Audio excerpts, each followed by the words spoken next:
Good morning, everyone. Welcome to today's assembly. Thank you, Jazz Band. As always, I'd like to start the assembly by inviting Upper School President J.P. Larson and Middle School President Danny Schulman to the stage.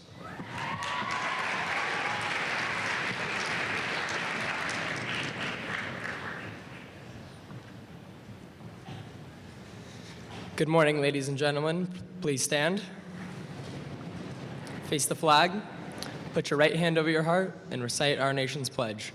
I pledge allegiance to the flag of the United States of America and to the republic for which it stands, one nation, under God, indivisible, with liberty and justice for all.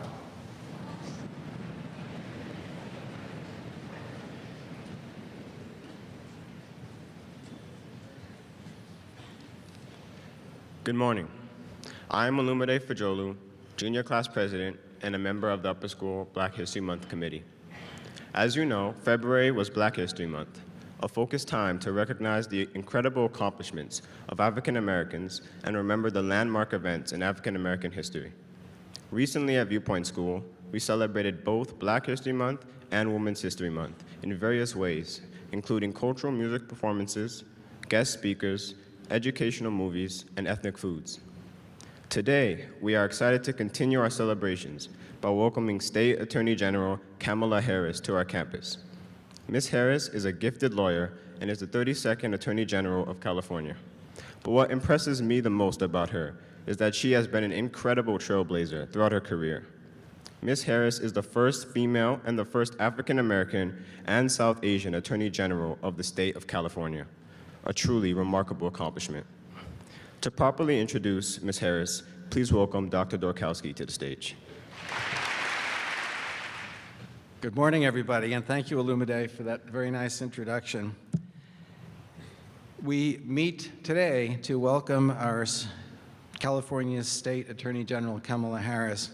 But before we begin, I'd like to take a moment to recognize the victims of the bombings in Boston on Monday. They suffered from a cruel and heinous crime.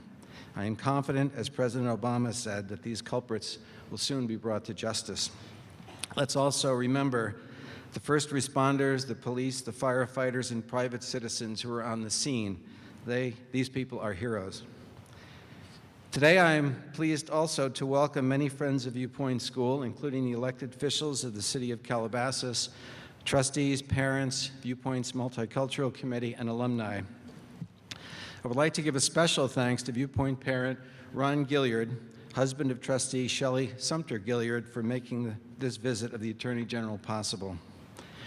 We have enjoyed many remarkable moments on campus, which include in recent years the visits of Dr. Clarence Jones, Martin Luther King's lawyer and speechwriter, and Dr. Jane Goodall, world-renowned environmentalist. Today is another one of those special moments. On January 3rd, 2011, Kamala Harris was sworn in as the 32nd Attorney General of the state of California. And as Olumide said, she is the first woman, first African American, and first South Asian to hold this office in the history of California. As Attorney General, she oversees the state's Department of Justice, which employs over 1,100 attorneys to ensure that the laws of the state are enforced. Born in Oakland, California, Ms. Harris is a graduate of Howard University, America's oldest historically black university.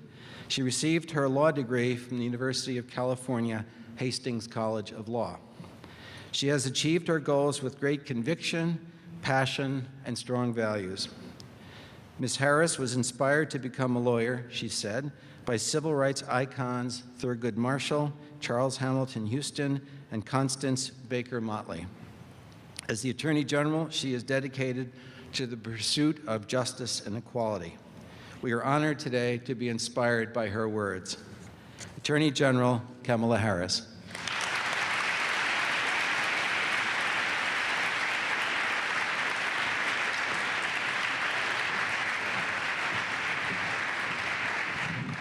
Thank you, Headmaster. I am really quite impressed. You guys do things really big in Calabasas, don't you?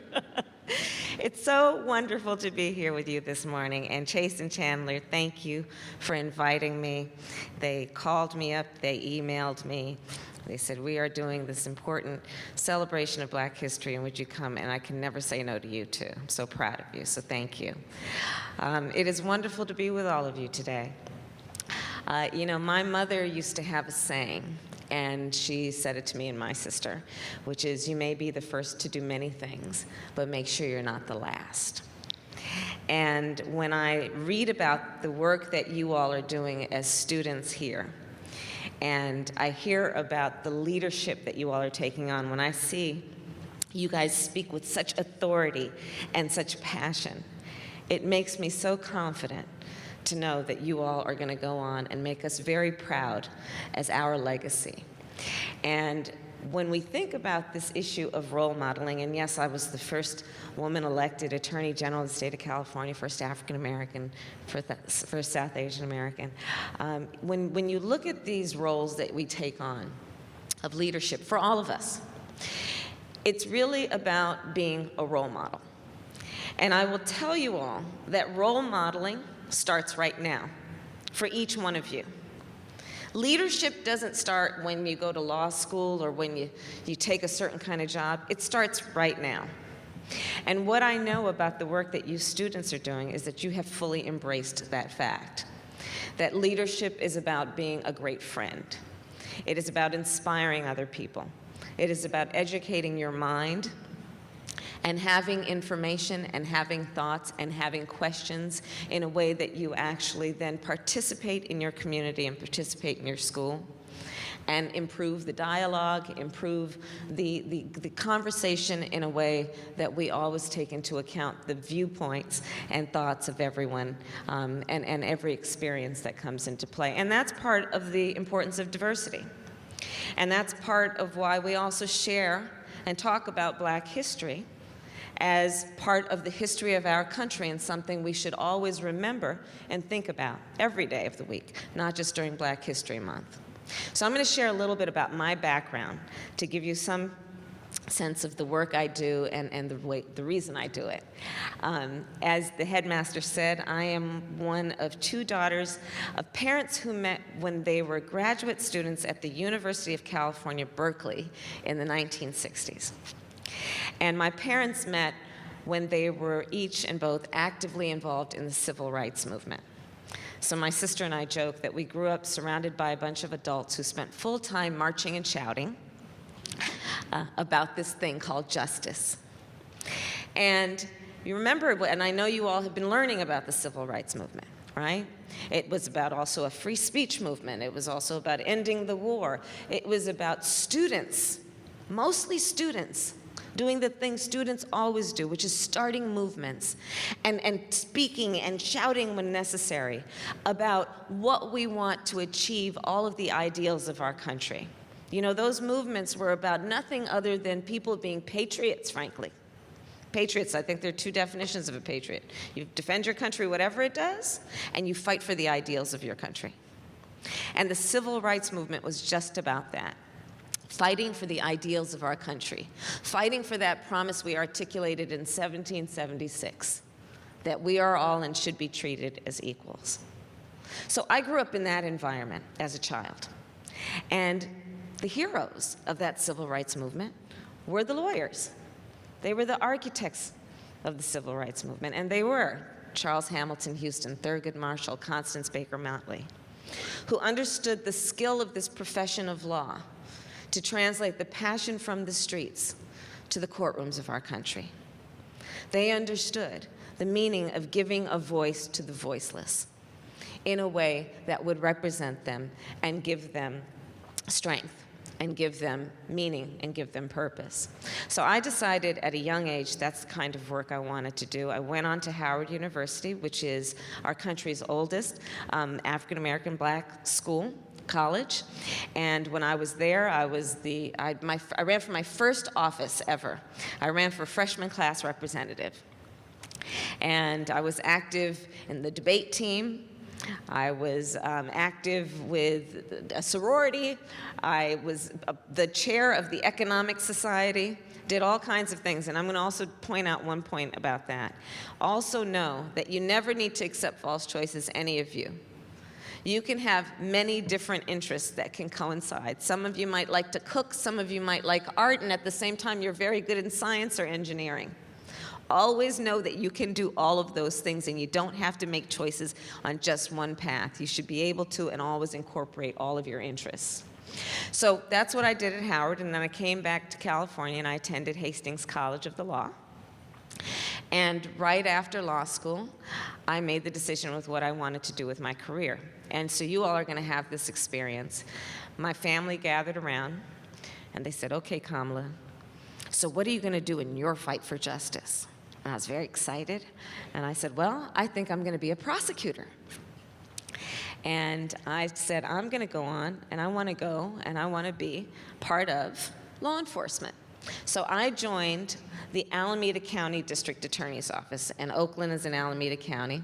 And in part, I went to that office because it was considered to be one of the best DA's offices in the country. Earl Warren once headed that office. And let me tell you the significance of that for me personally. Earl Warren, as I'm sure you all have learned, was the Chief Justice of the United States Supreme Court. And when Earl Warren was Chief Justice of the United States Supreme Court, he brought all of the justices on the court together in a unanimous, which can be a rare thing, a unanimous decision in a case called Brown versus Board of Education. This case was in 1954 that it was decided. And Brown v. Board of Education was the case that said America's schools should not be segregated. It said it was a violation of our Constitution and everything we hold dear when we talk about a country that was founded based on certain fundamental principles, including the principle that all people are equal. The case of Brown versus Board of Education had the effect of desegregating otherwise segregated schools in our country, because at that time, as I'm sure you all have learned, black children and white children in particular could not be educated in the same classrooms in many, many places. So the man who was responsible for that decision was the person who once ran the office where I started working as a prosecutor. And what's interesting about that story for me is also that decision was decided in 1954. Do you know I was part of the second class only to integrate Berkeley, California public schools? And I'm not that old. It took almost 20 years for a decision that was made by the United States Supreme Court to hit the streets of Berkeley, California. Who knows about Berkeley, California? Right? It's kind of a hippy-dippy cool place. You would think, oh, Berkeley, California would have been the first place to figure it out. It took almost 20 years. And I'm going to tell you something about the takeaway on that. We always have to appreciate that in every fight, and in particular for fights for civil rights, right now it's Prop 8 is going on. We always have to appreciate the significance of the passage of time. And what do I mean by that? For the court, the United States Supreme Court, to have heard that case of Brown v. Board of Education, there was a very long path before it got there. There were schools that were segregated throughout the country. There were lawsuits that happened at a local level. Then they went up to Court of Appeals. And then those courts of appeal had conflicting decisions. And so then the United States Supreme Court said, well, we got to sort this out because all of you different states and different courts are coming up with a different response, and we need to have some uniformity here. It took a very long time for that case to get to the United States Supreme Court. But those lawyers, Thurgood Marshall, who was the first African-American Supreme Court justice, but as a lawyer before that, he appreciated that sometimes when you're fighting a really big fight, you have to have patience to put the building blocks in place to create the foundation to make your ultimate point. So that's what they did. And in the case of being a lawyer, that's called case precedent. They had to build up case precedent, and it took time.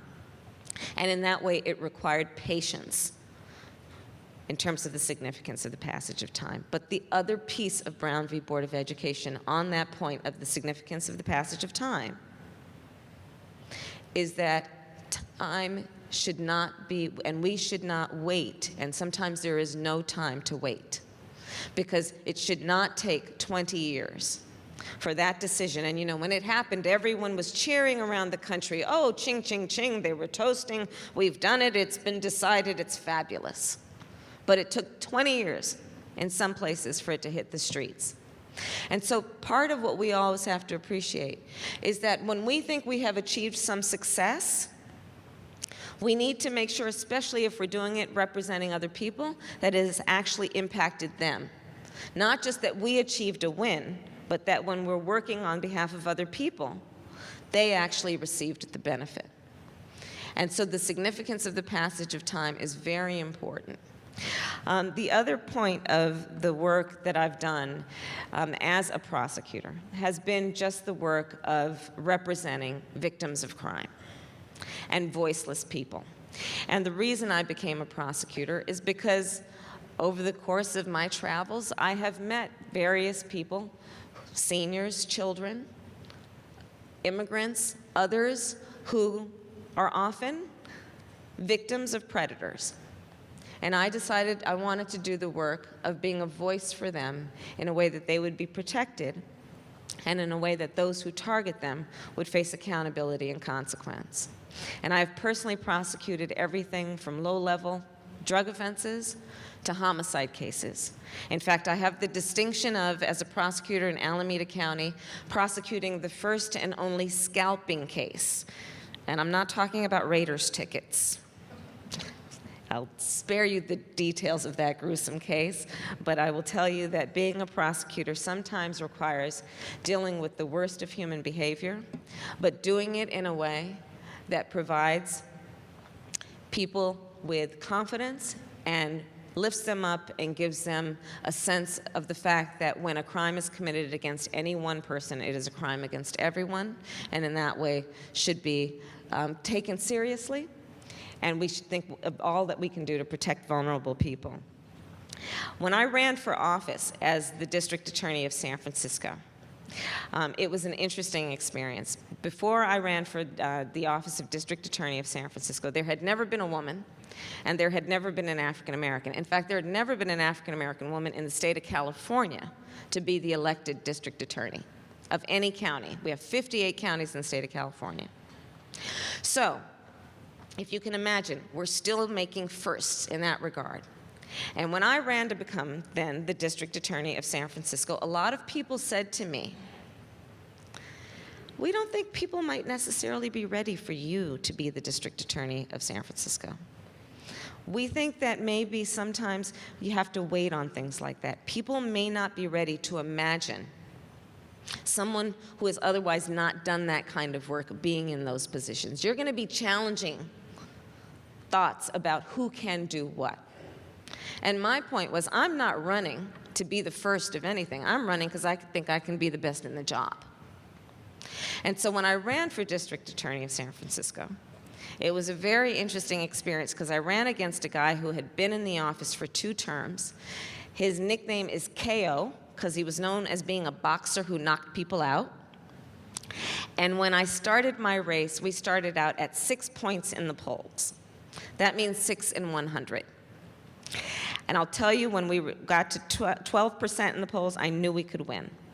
But the whole point there was bringing people together to understand that we have to be unburdened by things as they've always been and think about what we can do to change the world, imagining how it can be. And part of the importance of diversity is understanding that anyone can do anything and it doesn't matter. So when I was elected, as an example, reporters would come up to me and they'd ask me this very original question, and they'd say, so what's it like to be the first woman district attorney of the state of California, or in San Francisco? And now they've asked me that as attorney general. What's it like being the first woman attorney general? And I look at these reporters asking this original question, and I say, well, I really don't know what to tell you. I mean, I've always been a woman, but I'm sure a man could do the job just as well. And the incredible thing about it has been the experiences that I've had, such as one time I was in the Martin Luther King Day Parade, walking down the street with lots of people celebrating Martin Luther King, and a man came up with his 3 sons, and he said, look, she's the first woman to have that position. Now, some might think that's curious. Why did he do that? I'll tell you what I think. I think he did that because he wanted to tell his 3 sons they can do anything they want to do. They can do anything they want to do. So let's not be burdened by who has traditionally done what. And that's the takeaway from all of this. You all, each of you, have an incredible path in front of you. There is so much that you will do and can do. And I will tell you, when I look at where we're going based on where we've been, right now, we are at a really interesting time in our world. And you all are coming into this world in a way that you are going to absolutely take hold and truly prove to be the great generation of leaders. And why do I say that? I say that because of technology. It's a really simple point in my mind, technology. When I came out of school, high school, college, law school, people were doing business the way they had been doing business for probably 40 years, since the 1950s at least, 1940s, 1930s. Everybody was doing business the way it had been done. So when I came out of school, I was very junior among a group of people who were very experienced with things the way they had always been. I had to compete with people who had been doing the stuff the same way that it had been done for 20, 40 years.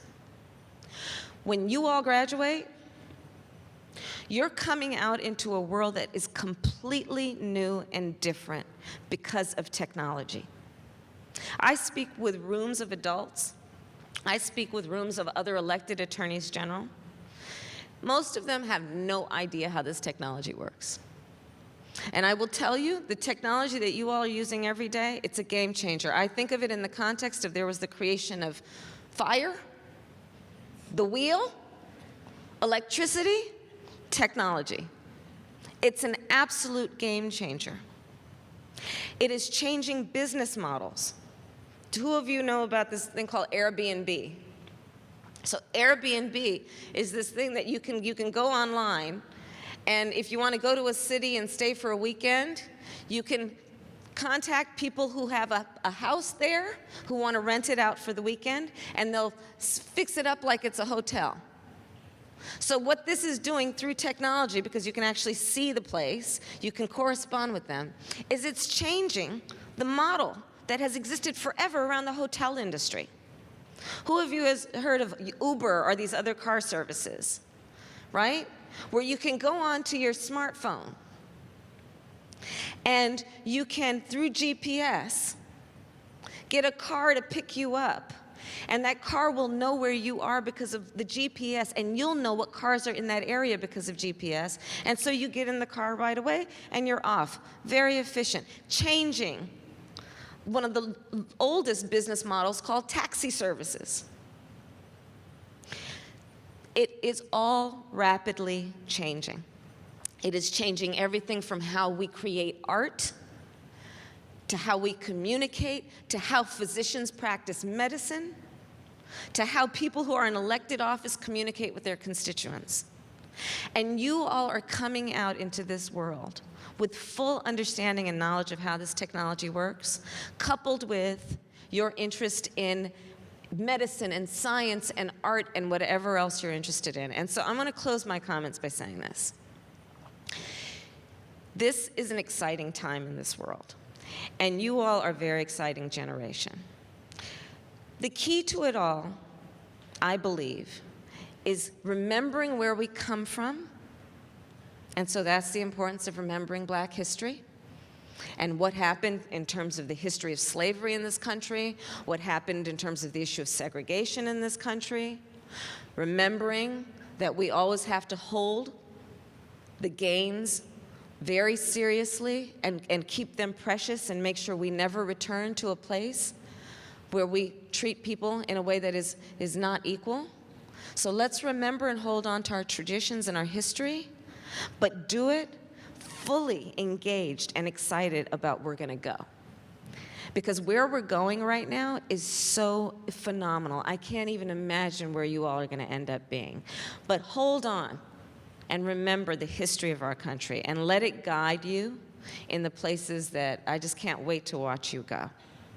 So thank you for having me here.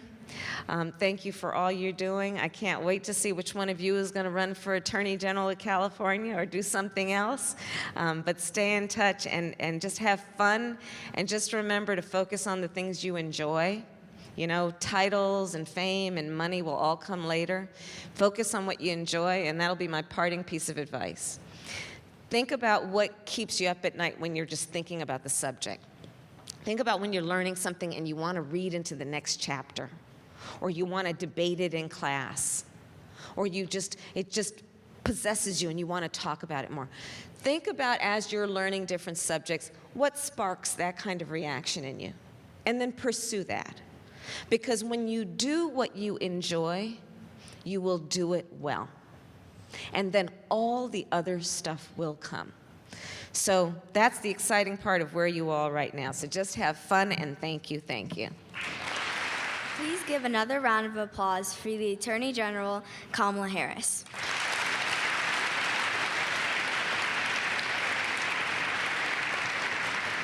Auntie Kamala, on behalf of Ryan, Chase, and I, we want to thank you for coming to our school and giving that wonderful speech.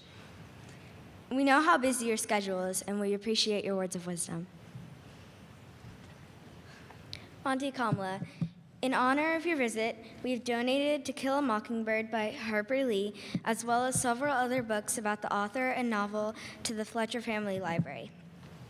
As a gift from the Viewpoint students and faculty, we would like to present you with a poem. Please welcome Maya Trivett to talk about Langston Hughes in the poem Theme for English B. Thank you, and we love you very much.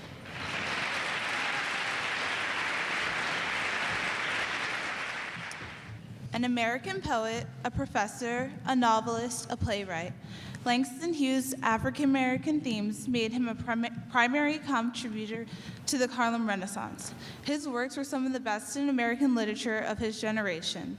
This poem, Theme for English B, talks about being the only colored student in the classroom and how similar but still culturally different he is compared to the other students.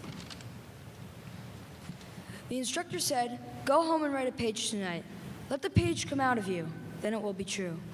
I wonder if it's that simple. I am 22, colored, born in Winston-Salem.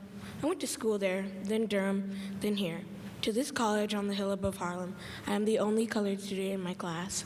The steps from the hill lead down to Harlem, through a park, then I cross St. Nicholas, 8th Avenue, 7th, then I come to the Y, the Harlem Branch Y, where I take the elevator up to my room, sit down, and write this page. It's not easy to know what's true for you or me. At 22, my age, but I guess I'm what I feel, see, and hear. Harlem, I hear you. Hear you, hear me, we too. You, me, talk on this page. I hear New York too. Me, who? Well, I like to eat, sleep, drink, and be in love. I like to work, read, learn, and understand life. I like a pipe for a Christmas present, or records, Bessie, Bop, or Bach. I guess being colored doesn't make me not like the same things other folks like who are other races. So will my page be colored that I write? Being me, it will not be white, but it will be a part of you, instructor. You are white, yet a part of me is I'm part of you. That's American. Sometimes perhaps you don't want to be a part of me, nor do I want to be a part of you, but we are, that's true. As I learn from you, I guess you learn from me, although older and white and somewhat more free. This is my page for English.